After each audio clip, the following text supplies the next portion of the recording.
Hello everyone, my name is Sarah, and today we're going to be talking about the history of socks.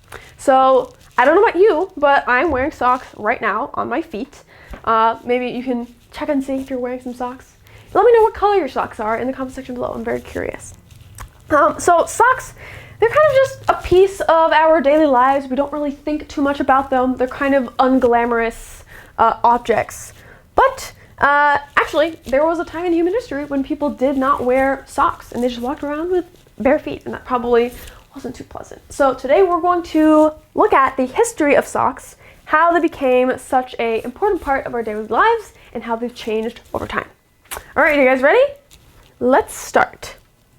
Yeah, so these are just this is a photo of some cute socks that you can find in Korea. Just so you know, if you ever go to the United States, I highly recommend that you buy a lot of cute Korean socks before you go, because we don't have socks like this in the United States, or if you do, they're really expensive and the quality usually isn't very good. I'm not sure why, but Korean socks are really excellent and very cute. So yeah, just something that you should know if you ever have plans on going to the US. All right, now we'll start the article for real. First sentence. Socks are pieces of clothing that people wear over their feet. Although most of us wear socks in our everyday lives, not many of us know where they came from. So yeah, socks, 양말, you can see right here in this photo exactly what they are. We all have seen socks, we all have worn socks. They're just a part of our ordinary lives. And so I just wanted to highlight these two phrases. So a piece of clothing, this is typically a set phrase when you're talking about any like one article or thingy or tummy of clothing. People tend to say pieces of clothing, so that's something that you should possibly know. And this is kind of like a set phrase in Korean, 일상생활에서, so in our daily lives. So yeah, you can also say in our ordinary lives, etc. But I think this is probably the most commonly used set phrase. So yeah, just try to use this in your English and it'll sound really native and natural. The earliest form of socks was made from animal skins. People would put the skins on their feet and tie them around their ankles. During the 8th century BC, ancient Greeks wore socks made from animal hair called piloi. So, because this is a historical segment, we end up usually talking about a lot of different, things that came from foreign cultures and languages. So this word piloi, it's a Greek word. This word is not necessary to know unless you're doing like the historiography of socks somewhere at a United States or British-based university. So I would not worry about memorizing this particular word. So animal skins, it's basically exactly what it sounds like. It's from the skin or 피 from animals. So it's a little bit different from human skin. It's typically got a lot more hair on it. It's thicker.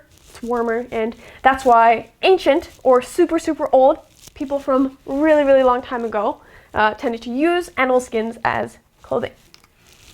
So here is a photograph of a Greek piloi that was used in the past.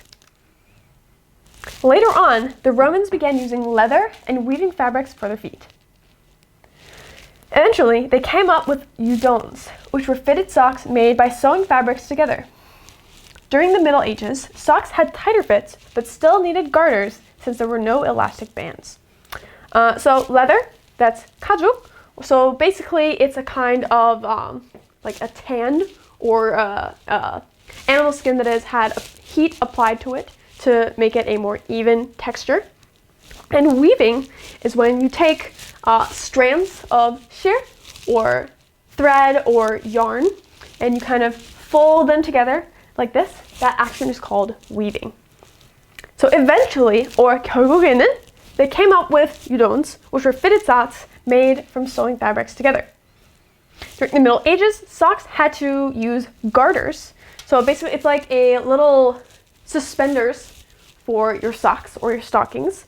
So you can see in old movies or even paintings that when people would wear socks, number one, typically, they did not just end at the ankle. They tended to go a lot higher up because people were more modest back then, and also, that was just the style at the time.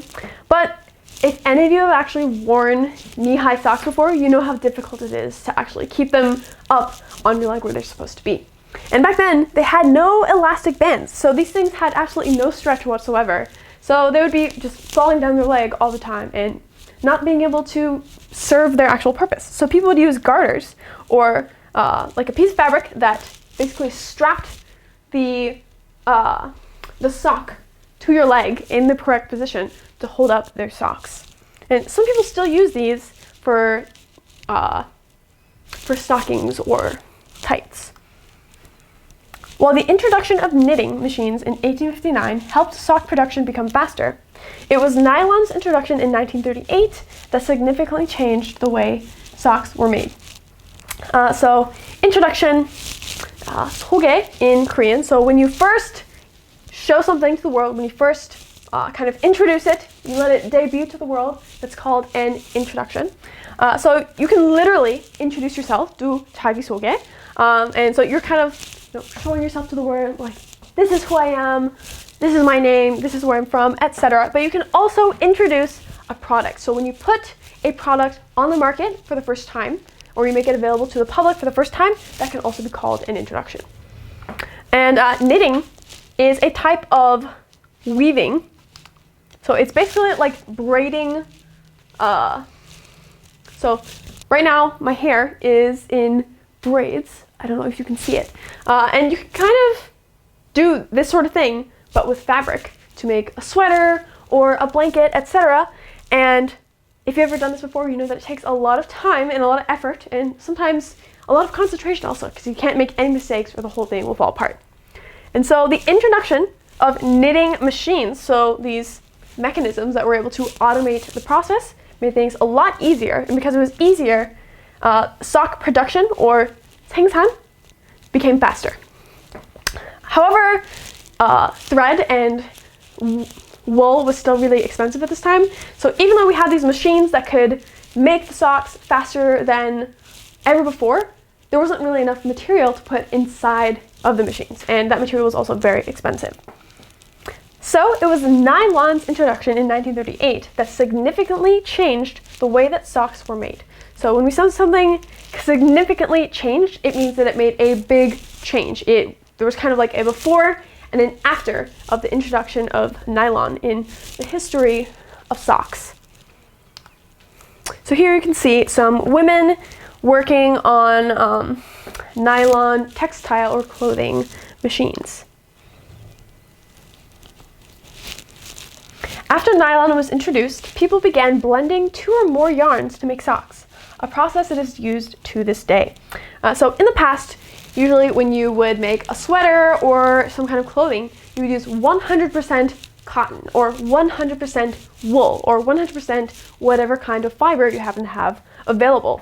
However, after we started making synthetic or man-made 인조 fibers for yarn and string, people started blending or putting together different types of fabrics to make yarns. And this made yarn a lot more affordable and also a lot more comfortable for a lot of people. So you can see in this factory that they're making some yarn. And yeah, we use this yarn to make socks that we're wearing right now. How amazing is that? All right, well, I hope that all of you guys enjoyed this video on the history of socks. This is definitely not something that I knew previous to making this lesson. And if you guys have any questions, comments, or suggestions, make sure to let me know in the comment section below. And I hope that all of you have a wonderful week. All right, I'll see you guys next time. Bye.